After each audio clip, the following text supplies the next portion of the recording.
বেগুন দিয়ে লাইলন টিকা মাছের ঝোল। মাছের ঝোল বানানোর জন্য আমি প্রথমে মাছটাকে নুন হলুদ মিশিয়ে ভেজে নিচ্ছি। মাছগুলো ভাজা হয়ে গেছে, এবার আমি মাছগুলোকে তুলে নেব। এবারে আমি মাছের মাথাটা দিয়ে ভেজে নিচ্ছি। মাছ ভাজা তেলে কেটে রাখা আলুটা দিয়ে হালকা ভেজে নেব।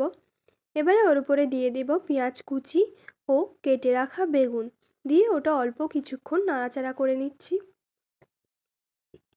এবারে ওর উপরে দিয়ে দেব টমেটো কুচি, পরিমাণ মতো লবণ, হলুদ গুঁড়ো, লঙ্কার গুঁড়ো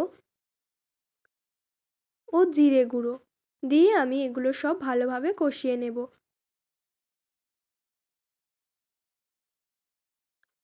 সবজিগুলো কষা হয়ে গেছে, এবারে আমি এতে পরিমাণ মতো জল দিয়ে সিদ্ধ হওয়ার জন্য কিছুক্ষণ ঢাকা দিয়ে রাখবো।